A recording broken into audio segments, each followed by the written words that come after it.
वर्णिवेश रमणीय दर्शनम मंदहासरुचिराननाम्बुजं पूजितं सुरु नरोत्तमैर्मुदा धर्मनंदनमहं विचिन्ते। असतो मा षड्गमय तमसो मा ज्योतिर्गमय मृत्युर्मा अमृतं गमयः। ओम शांति शांति शांति। अस्मद्गुरु समारंभां नाथ यामुनमध्यमां लक्ष्मी वल्लभ पर्यंतां वंदे गुरु परंपरा। આજની જ્ઞાન સભાની અંદર પધારનારા બધા જ ભગવદ ભક્તોને વેદાંતાચાર્ય પુરાણ ઇતિહાસાચાર્ય અને ફિલોસોફી શાસ્ત્રી રાકેશભાઈના હિતપૂર્વક જય સ્વામિનારાયણ। ભક્તો, આજની આ જ્ઞાન સભાની અંદર આપણે બધા લક્ષ્મીજીમાં ભક્તિ નહીં રાખનારાની ભક્તિ ભગવાન સ્વીકારતા નથી આ વિષયની ઉપર થોડી વાત શ્રવણ કરશું। તો બધા જ શ્રોતાગણો આ પ્રવચન જે છે એ એકાગ્ર મને કરીને શ્રવણ કરે। સર્વપ્રથમ લક્ષ્મીજી કોણ છે એ વિષય પર થોડી વાત જે છે એ આપણે શ્રવણ કરીએ। તો વેદોની અંદર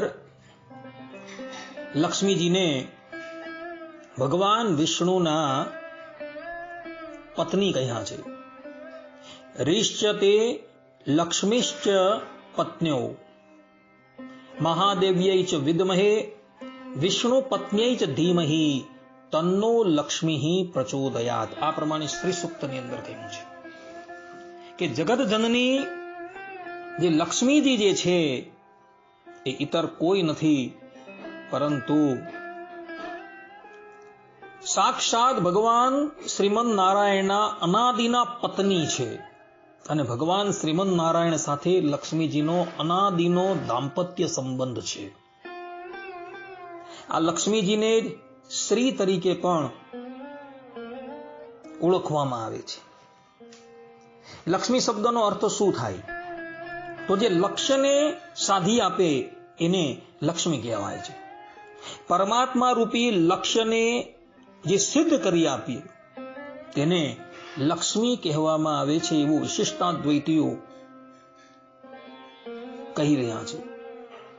શ્રી શબ્દ જે છે એ શ્રી શબ્દનો અર્થ કરતા આચાર્યો કહે છે કે શ્રુ હિંસાયામ આ ધાતુ ઉપરથી શ્રુણાતિતિ શ્રીહી એમ શ્રી શબ્દની નિષ્પત્તિ કરાય તો આશ્રિતોના અનંત અનાદિ કાલ સંચિત તથા ક્રિયામાણ સર્વ પણ કર્મરૂપ દોષોનો નાશ કરનારા જે છે એ શ્રી કહેવામાં આવે છે।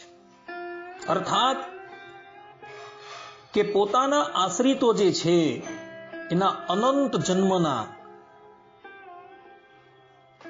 બધા જ પાપો જે છે એ નાશ કરનારા જે થાય છે એ શ્રી કહેવાય છે। આ પ્રમાણે શ્રી શબ્દની વ્યુત્પત્તિ જે છે એ વિશિષ્ટાદ્વૈત મતના આચાર્યોએ કરેલી છે। સ્વામિનારાયણ સંપ્રદાય જેનું એક નામ ઉદ્ધવ સંપ્રદાય છે, કારણ કે ઉદ્ધવજીએ આ સંપ્રદાયને પ્રવર્તાવેલો છે। સ્વયં ઉદ્ધવજી જ રામાનંદ સ્વામી રૂપે પ્રગટ થયા હતા અને એઓએ આ સંપ્રદાયને પ્રવર્તાવેલો છે એટલે આ સંપ્રદાયનું નામ ઉદ્ધવ સંપ્રદાય છે। પરંતુ ભગવાન સ્વામિનારાયણે પ્રગટ થઈ આ સંપ્રદાયને દિગંતની અંદર ફેલાવી દીધો એટલે આ સંપ્રદાય તે દિવસથી સ્વામિનારાયણ સંપ્રદાયના નામથી ઓળખાય છે। તો આ સ્વામિનારાયણ સંપ્રદાય જે વિશિષ્ટાદ્વૈત મતની જ એક શાખા છે, જે સંપ્રદાયના પૂર્વે આચાર્ય રામાનંદ સ્વામીને સાક્ષાત રામાનુજાચાર્યજીએ દિવ્ય રૂપે પ્રગટ થઈ શ્રીરંગ ક્ષેત્રની અંદર દીક્ષા આપેલી હતી અને રામાનુજ સંપ્રદાયની અંદર જે પ્રમાણે લક્ષ્મીજીની મહત્તા છે એમને પ્રાચાર્ય તરીકે સ્વીકારેલા છે, તે જ પ્રમાણે આ સ્વામિનારાયણ સંપ્રદાયની અંદર પણ લક્ષ્મીજીને પ્રાચાર્ય તરીકે સ્વીકારેલા છે અને એમને ભગવાન શ્રીમન નારાયણની આદિ પત્ની તરીકે સ્વીકારેલા છે। જેમ કે ભગવાન સ્વામિનારાયણ સત્સંગી જીવનની અંદર દ્વિતીય પ્રકરણના 37મા અધ્યાયના 112મા શ્લોકની અંદર શિવરામ વિપ્રના પૂછવાથી પોતે કહી રહ્યા છે કે આદ્યા શક્તિર ભગવતો લક્ષ્મીર દેવ્યષ્ટિ નો મતે, અર્થાત કે ઉપાસ્ય દેવી તો સમસ્ત જગતની ઉત્પત્તિ સ્થિતિ અને લયરૂપ લીલા જેમની છે એવા ભગવાન શ્રી કૃષ્ણની જે આદિ શક્તિ જેણે યુક્ત થઈને સૃષ્ટિ આદિ વડે ક્રીડા કરે છે તે આ લક્ષ્મીજી છે. અર્થાત કે ભગવાન સ્વામિનારાયણે આ ઉદ્ધવ સંપ્રદાયની અંદર ઉપાસ્ય દેવી તરીકે લક્ષ્મીજીને ગણેલા છે અને એટલે જ માટે પોતાના સ્વહસ્તે એવો એ વડતાલ ધામની અંદર સ્વયંભૂ સ્વરૂપ એવા લક્ષ્મી નારાયણની સ્થાપના કરેલી છે અને એની ગાદીની ઉપર બિરાજમાન જે થાય છે એ પણ લક્ષ્મી નારાયણ પીઠાધીશ્વર તરીકે ઓળખાય છે. એટલે ઉદ્ધવ સંપ્રદાયની અંદર જેનું એક નામ સ્વામિનારાયણ સંપ્રદાય છે એમાં લક્ષ્મીજીનું સ્થાન ભગવાનની પત્ની તરીકે તથા ઉપાસ્ય દેવી તરીકે સ્વીકારવામાં આવેલું છે. ઉદ્ધવ સંપ્રદાયના આશ્રિતો પોતાના કંઠની અંદર જે તુલસીની કંઠી પહેરે છે એ પણ યુગલ સ્વરૂપની ઉપાસના હોવાથી બેવડી કંઠી ધારણ કરે છે. આ બાબતની સ્પષ્ટતા શિક્ષાપત્રી અર્થ દીપિકા ટીકા શ્લોક નંબર 41 કૃષ્ણમ દીક્ષા ગુરોહો પ્રાપ્તૈશ, આ શ્લોકની ટીકાની અંદર સદગુરુ સતાનંદ સ્વામીએ કરેલું છે. ત્યાં સ્પષ્ટ રૂપે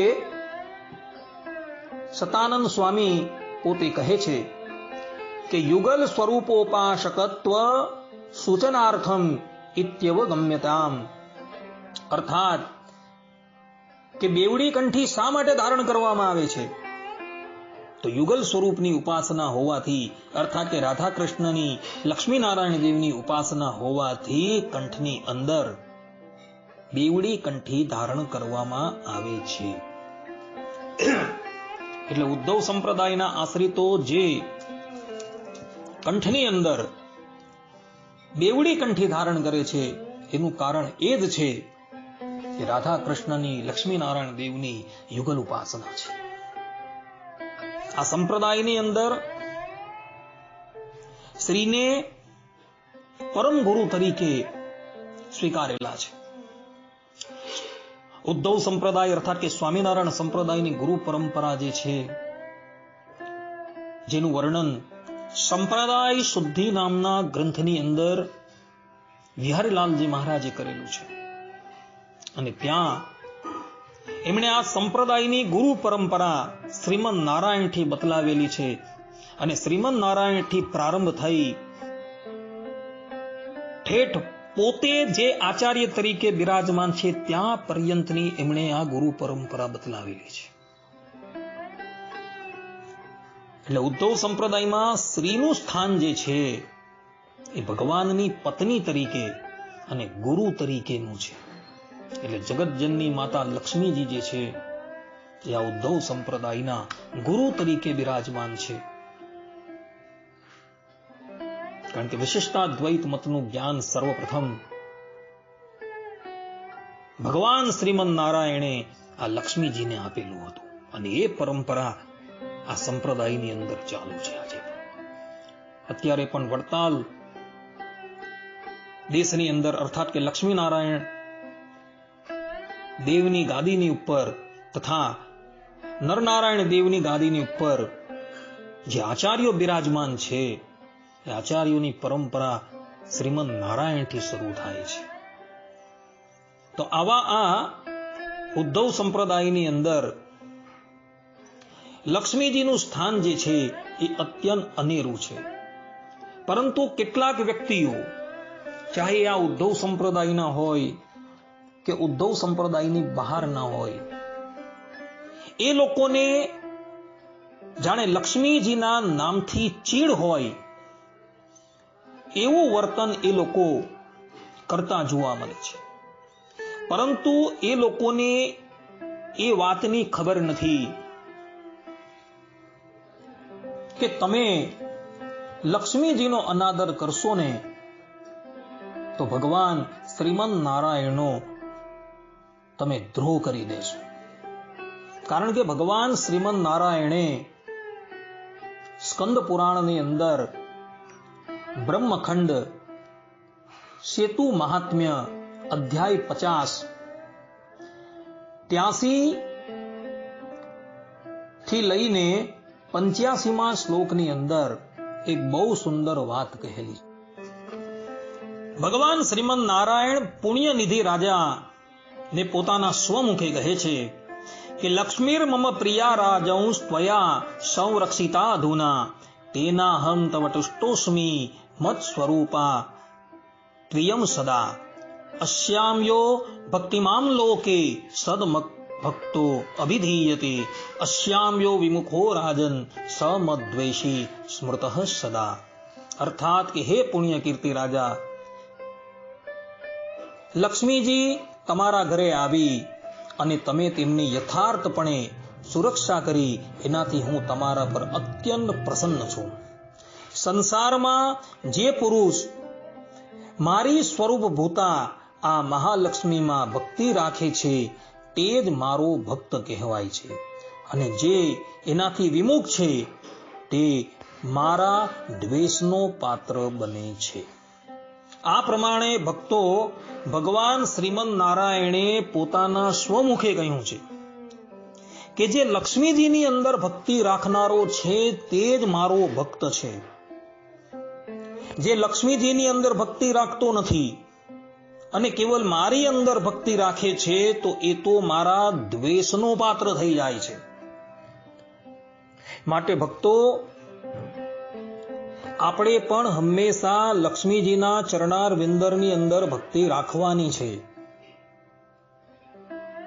કારણ કે લક્ષ્મીજી જે છે એ કોઈ અવર નથી. લક્ષ્મીજી એ ભગવાન શ્રી હરિના પત્ની છે અને એ બંનેનો સંબંધ જે છે એ અનાદિકાળથી દાંપત્ય સંબંધ છે.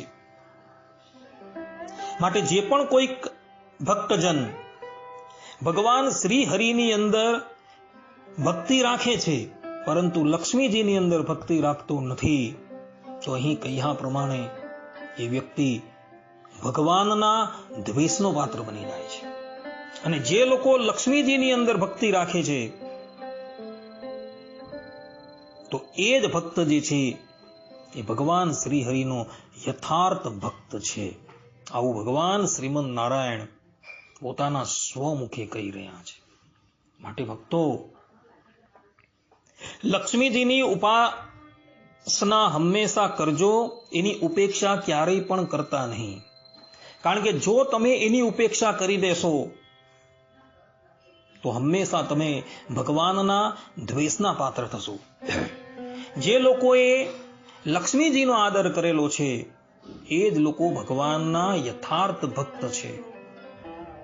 માટે સ્વામિનારાયણ સંપ્રદાયનો હોય કે ઇતર કોઈ પણ સંપ્રદાયનો હોય, એને લક્ષ્મીજીનો આદર કરવાનો છે, એમની ઉપેક્ષા નથી કરવાની. જગતમાં એવા કેટલાય લોકો જોવા મળે છે કે જે લોકો હંમેશા લક્ષ્મીજીને સાવ સામાન્ય ગણતા હોય છે. પરંતુ આ વેદોના વચન જે છે એ વેદોના વચન જુઓ. વેદોના વચનની અંદર લક્ષ્મીજીને સાક્ષાત ભગવાન શ્રીમન નારાયણના પત્ની કહ્યા છે. અને પતિ અને પત્ની એ હંમેશા અભિન્ન હોય છે. જો તમે લક્ષ્મીજીની ઉપેક્ષા કરશો તો તમે શ્રીમન નારાયણની ઉપેક્ષા કરી લીધી બરાબર થશે. માટે ભક્તો, લક્ષ્મીજીના ચરણાર વિંદરની અંદર ભક્તિ રાખજો. લક્ષ્મીજી તો એ કૃપા મૂર્તિ છે કે જે પ્રમાણે માતા પોતાના બાળકોના અપરાધ પોતાના પિતાની પાસે ક્ષમા કરાવે છે, તે જ પ્રમાણે લક્ષ્મીજી જે છે એ પોતાના આશ્રિતોના સમસ્ત દોષો જે છે એ ભગવાનની પાસે ક્ષમા કરાવે છે. અને એટલે જ માટે એ ભગવાનના વામ કક્ષની અંદર વિરાજે છે. લક્ષ્મીજી ભગવાનના વામ કક્ષની અંદર કેમ બિરાજે છે એનું કારણ વિશિષ્ટાદ્વૈત મતના આચાર્યોએ આપેલું છે કે એમનું અખંડ સાહચર્ય ભગવાનની સાથે શા માટે છે કે પોતાના આશ્રિતોના સમસ્ત દોષો જે છે એને ક્ષમા કરાવવાને અર્થે લક્ષ્મીજી જે છે એ ભગવાનની સાથે અખંડ રહેલા હોય છે. તો આવા કરુણામૂર્તિ લક્ષ્મીજીની ઉપેક્ષા ક્યારેય પણ કરતા નહીં. અન્યથા જે પણ કોઈક વ્યક્તિ મહાલક્ષ્મીની ઉપેક્ષા કરનારો છે એ ભગવાનના દ્વેષનો પાત્ર થઈ જશે. અને જે લોકો લક્ષ્મીજીની આરાધના કરે છે, અર્થાત કે લક્ષ્મીજીની સાથે શ્રીમદ નારાયણની આરાધના કરે છે, એ જ ભગવાનનો વાસ્તવિક ભક્ત છે એવું ભગવાન શ્રીમદ નારાયણ અહીં સ્કંદ પુરાણની અંદર બ્રાહ્મખંડ સેતુ મહાત્મ્ય અધ્યાય 50 83 થી લઈને 85માં શ્લોકની અંદર કહી રહ્યા છે. માટે બધા જ ભક્તો લક્ષ્મીજીનો આદર કરજો. આટલું કહીને હું મારા આ પ્રવચનને અહીં વિરામ આપું છું. સર્વે સંતો નિરામયઃ, સર્વે સુખીનો ભવંતુ, સર્વે ભદ્રાણી પશ્યંતુ, મા કશ્ચિત દુઃખ ભાગ ભવેત. અસ્તુ. જય સ્વામિનારાયણ.